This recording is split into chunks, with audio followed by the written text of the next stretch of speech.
This is Minutia Men with Rick and Dave. Rick, remember a week or two ago? No, actually, it could have been 6 months ago or yesterday. I don't know. I have no conception of time. 40 years ago. Right. When we made fun of the Taliban, excuse me, and how they're bummed out that they have to work in cubicles and they have to fill out, because they're running the government now. Sure. Too much paperwork and not enough pillaging. Right. Yeah. Well, it's either good news or bad news. Okay, we are now number 38 in Pakistan. Uh-oh. Yeah. So, which is basically, obviously, a suburb of Afghanistan. Right? So, I've posted your home address on Twitter. That's great. And we'll That's forward great. any inquiries concerning our international bureau accordingly. The good news is we're 83 in Portugal. As far as I know, we're okay with those people. Right? I think so. I think so. That might be just Brent Peterson in Portugal as our only. Well, he's got to be listening to it a lot, I think. Yeah, that could be. Okay. But Pakistan, to our Pakistan listeners. Yeah. Sorry? Yeah, exactly. I went to a movie this weekend. I saw that movie about Cocaine Bear? The Mike Richardson from the Super Bowl Bears. I don't even know what you're talking about. Oh, Cocaine Bear. I see what you did there. Okay. The following is a Tony Lasano podcast, an Opie production on the Radio Misfits Podcast Network. This is Minutia Men with Rick and Dave. There's probably 4 people that got that joke, maybe. Hey, to give you an idea how strong our show is today, and we got to go snap. Because the story about an armed robber who got caught because he stuck around and ate his victim's delicious fried chicken. Not good enough. Did not make the cut. Not good enough. But this story did. Can you fire up the Jenkins jingle? When you're on the job and you're not doing it right. Jenkins! Time now for Dave to share stories of employee screw-ups. Jenkins! It could only be Jenkins! Jenkins with Rick and Dave. Jenkins! Jet carrying 335 passengers forced to turn back after missing destination's airport's closing time by 10 minutes.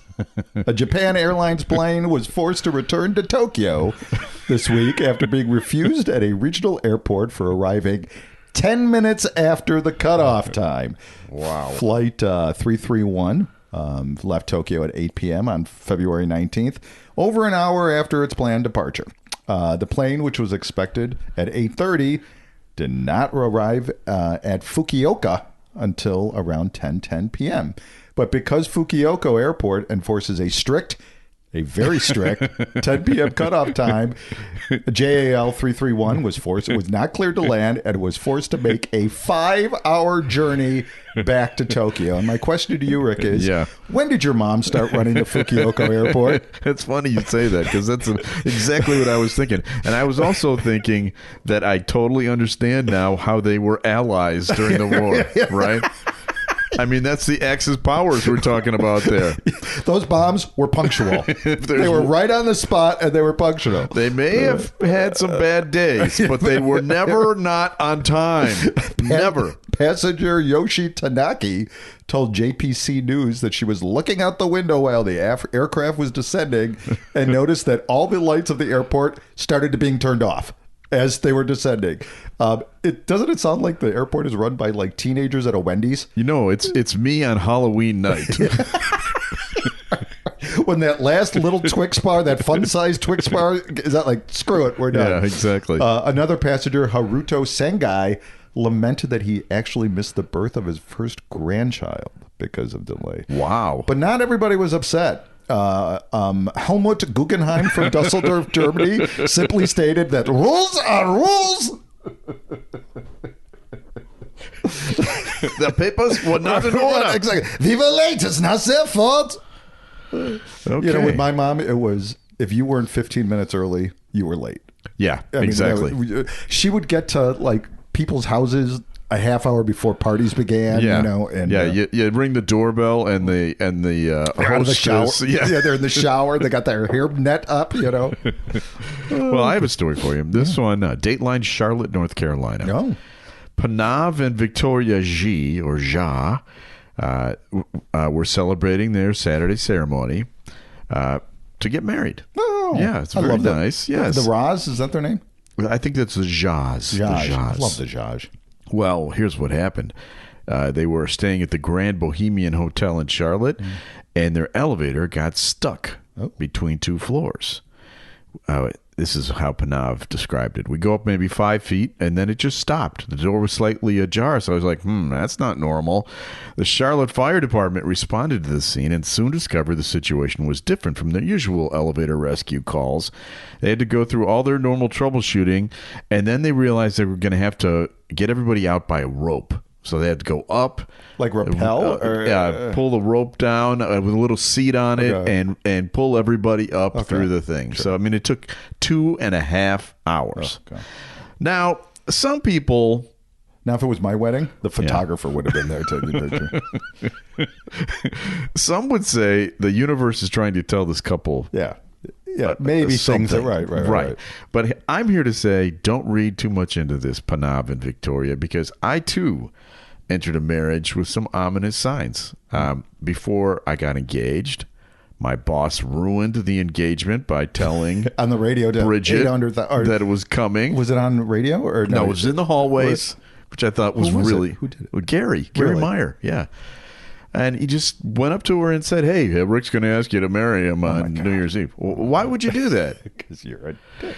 But anyway, so that caused me to have a rift with my best friend. Who would that be by any chance? Because we had agreed that we were both going to get engaged at the same night. So that was one. So that's one thing that went wrong. Second thing, we got married in a church called St. Michael's out in Wheaton. And about 2 months after we got married, the church burned down. Okay. And about 2 months after that, the priest who married us was accused of improperly groping an underage person. And we found out both of those stories by watching it on the news. Yeah. We're like watching the news, like, fire and waiting. Like, priest charged. That's how we found out. But anyways, so it wasn't an omen for us because Bridget and I are now married for 32 years this year. It'll be 32 years this year. Oh, that's right. Because you hosed me and you did it the year before. Right. Exactly. Best part of your wedding was the when I had to take communion. Yeah, that's true. Rick, let me tell you, I don't know if you are familiar with the term rehearsal dinner, but you pretty much should have told the guy who's never taken communion what's going to happen. Right, I did not. So have they never had a Jew in a wedding at St. Michael's? Apparently not. Maybe that's why it burned down.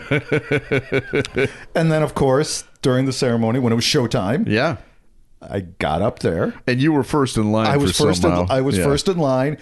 And I had no idea what was going on. This whole thing was a movie that I had never seen before. Yeah. And he gives me the host. Right. And I do what everybody does. So tell everybody what I did. Stuck it in your pocket. For the entire night, the joke was, is that the body of Christ in your pocket, or are you just happy to see me? I must have heard that joke from all your radio pals. Hey. Yeah. Right. But so this to Panav and Victoria... Consider yourself lucky. You have now a great story to tell for the rest of your life. So was the mother-in-law stuck in the elevator too? Because it would be like, hey, keep the mother, keep mom down there for a little while longer. Hey, Bottom Line Bob. You know what I love about Bottom Line Bob? You know where you stand with Bottom Line Bob. Bottom Line He's Bob. a straight shooter. He is. Well, he writes on PodHub, the best part of Minutia Men is that you never know where the stories are going. Great stuff. Keep up the good work. And that was on PodHub. And if you have a review, please, by all means, share it. Please do. You can rate us, you can review us, you can follow us. If you like Minutia Men, then check out some of the other programs on the Radio Misfits Podcast Network. You can pick out your favorite new show at opishows.com. Remember, Opie is hippo backwards, OPPIH shows.com. It is time for another feature. We call this one... Time now for Studio Walls. And the words of the prophets were written on the studio walls. Dude, you are nailing every break here. Thank you. You are on top of this. I have never been sharper in my entire life. The computer screen is like 9 feet by 9 feet. You're in the zone right now. Well, this week is birthday of one of your favorite rock and rollers of all time. Roger Daltrey. 79. On March 1st. Yeah, 79. So, we have never had Roger on this show, although I did have him on John Landeker's show once. And he bitched about the tea in America. Yes, he did. And he was correct. It was bad. But anyway, we did have someone who is in that band with Roger. Yeah. And we talked to him. His name is Lauren Gold. And he's the keyboardist now for The Who. And he tours around with The Who.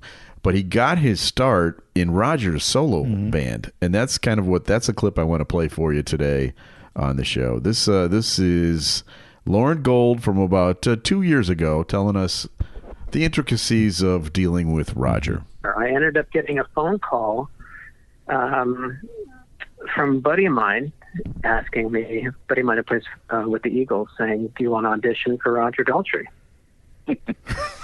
And Do I? yeah. I was like, no, of course not. I'm busy. So you were on tour with Roger, right? I mean, before you became part of The Who. Yeah. I first met Roger when he was putting a solo band together when The Who wasn't touring. Because, Dave and I went to see Roger solo, and something I've always wanted to ask the band members that were in because, first of all, we love Roger. We love his solo shows. But when he starts talking in between the songs, he's got a very thick accent. And there are a couple of times where we look at each other and say, I have no idea what he just said. Do you ever feel that way? Yeah, when I first met him, I didn't have a clue what he was saying. I would just smile and nod. Every once in a while, it didn't work. You'd be like, you don't get it, do you? I'm like, no, I don't know what you're saying. I love that. Not only you have the thick accent, he had some very British mannerisms and sayings that I just didn't know what they were. Oh, bullocks. Yeah, exactly. You're a wanker, Lauren. Yeah, those are the easy ones. Trust me. That's great. Lauren Gold. And Lauren Gold is fantastic. Well, when we saw The Who in October, one of the best parts of the Who show is Lauren Gold's intro to Love, Rain, or Me. Yeah. And his keyboard broke during when we saw it, and we could not, and he didn't do it. And Roger had a bit of a tantrum on stage. He was. Yeah. But anyway, happy birthday, Roger Daltrey, one of the all-time greats. 79. All right, so what else we got? I don't think when I'm 79, stand up for 2.5 hours, let alone right, exactly. do a rock show. Exactly. You can't do it now. This comes from our science desk, Rick. Okay. Can you flop out the penis jingle? Ah, crap. I knew I'd forgotten one. Crap. I was doing so well. Can you please flop out the penis? Penises in the news. Rick and Dave. Scientists warn that the increase in average penis size caused by pollution and chemicals in everyday's men's products. Increase? Yes. Oh. Penises are getting longer. And we should be concerned about it, says scientists. Yeah, we should be. The average global penile length has increased by 24% over the last 29 years. A new meta-analysis from Stanford University has concluded. Researchers compiled data from 75 studies conducted between 1942 and 2021 that reported on the penile length of 55,761 men.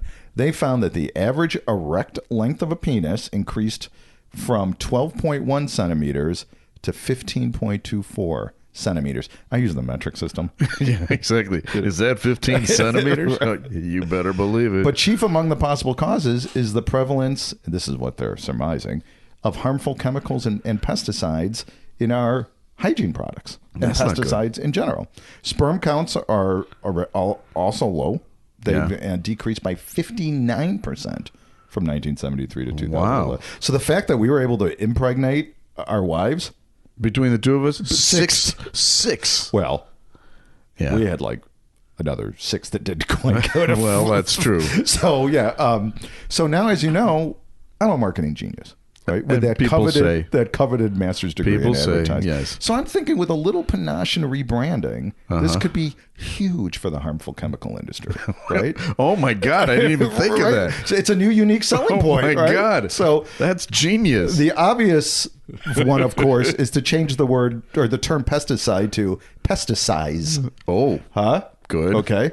Some consumer goods can also change their names, like off can become get off. Oh, okay. And there's a slogan right there. Yeah. I mean, to get off, get off to get off is a slogan. And of course, Johnson & Johnson, pretty well said. Okay.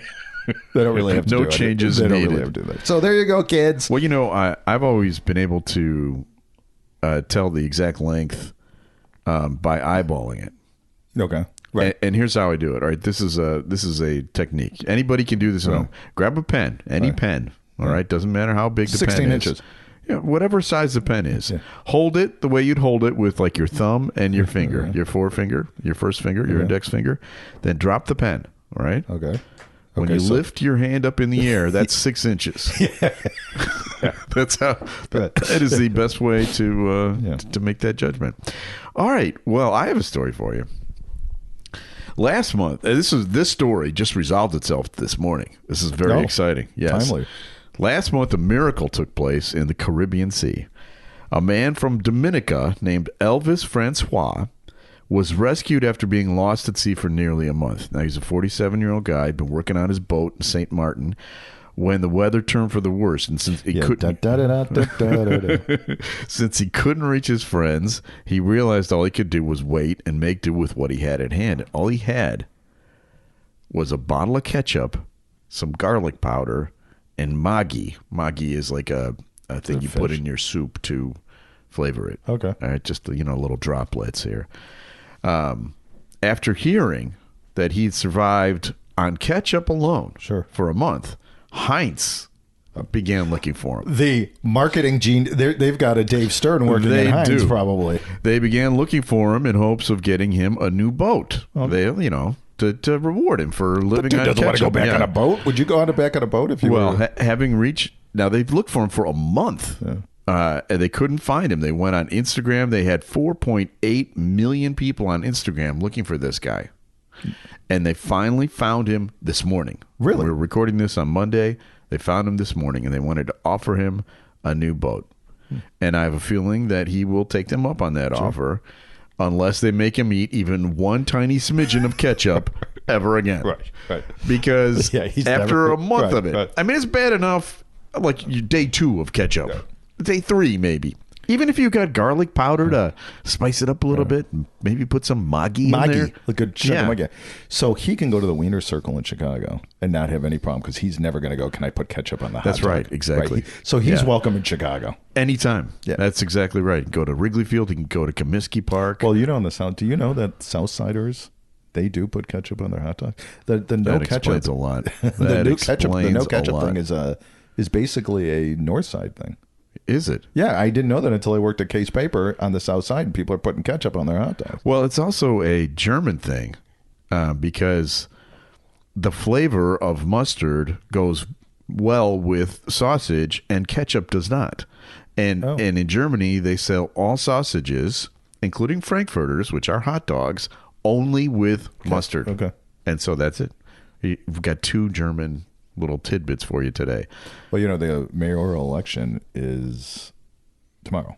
Yeah. Chicago. So by the time this drops, we'll know who the two finalists are. Yeah. And they did a thing on, I don't know, NPR or whatever, and they asked ketchup on a hot dog, and 2 of them said yes, that they put ketchup on a hot dog. Well, that's ridiculous. Even if you do, you don't mention it in Chicago. Oh, well, apparently on the South Side, it doesn't matter. It's time for another feature. A random name pulled out of Rurik's bowl of brushes with celebrities. Mixture, collection, selection, assemblage, medley, assortment, variety. Time now for Celebrity Potpourri with Rick and Dave. So this is the part of the show where people send in their celebrity stories, and Dave is of the belief, and I have to concur with him, that everybody in the world... I think the show is a case study on this. Right? Yeah, has at least one good celebrity story, and you should send them to us. We get emails. You can contact us through Instagram. And hey, Instagram note for you, Dave. We're like at 170 or something, right? Today is the 1-year anniversary since we started our account, and we have 170 followers. Yeah, yeah. Take that. It only took a year. Take that, Kim Kardashian. But you can contact us through there. We're on Facebook. We're on Twitter. There's no reason you can't find us. And this is an email that comes to us. Unless you're a Taliban. Yeah, that's true. No. Then, right. If we are no longer accepting emails from Pakistan. Albert emails us. Guys, I have a celebrity story that you might appreciate. In 1981, the year I graduated college, So he's a couple years older than us. I got a call from a high school buddy of mine. He was working on the George Thorogood tour as a roadie and asked if I wanted the job. He warned me it would be grueling, but I was young and fuck it, why not, right? Mm-hmm. The tour was called 50 in 50, as in 50 states in 50 nights. Almost killed me. I don't know if it's still true, but that equipment was really heavy as hell, and we weren't sleeping much. It was the hardest job I ever had in my life, but at least I can now say I've been in all 50 states. I went into accounting after we got back, pleasing my mom and ending my very brief roadie career.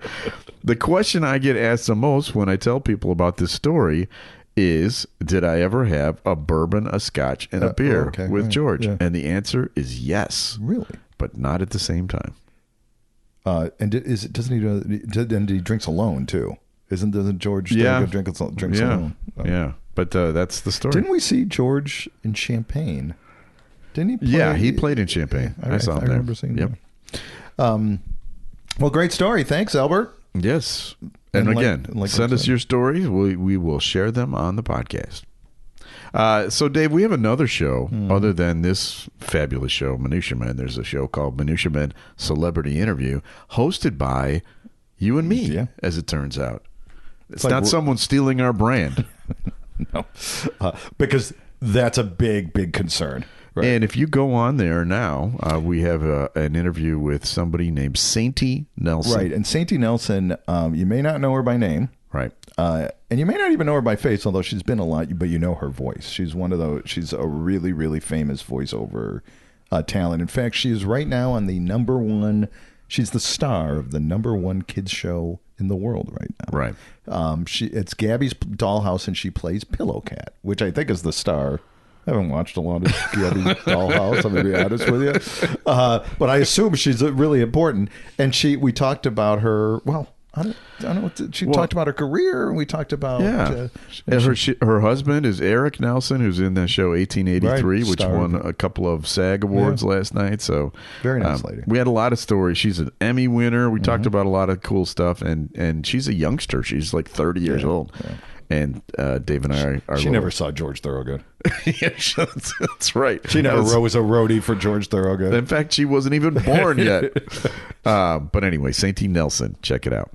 We have people to thank here. We've got to thank our executive producer, Tony Lasana, with opishows.com. Opie is hippo backwards, OPPIHshows.com. We're distributed by Ed Silla with Radio Misfits. Great Talk Radio isn't dead. It just moved to a better place, RadioMisfits.com. And we'll be back again next week with a brand new episode of Minutia Men. The preceding was a presentation of Opie Productions. Find our other great shows wherever you find podcasts, including opishows.com. Thank you. This has been a presentation of Opie Productions. Tony, can you shut up?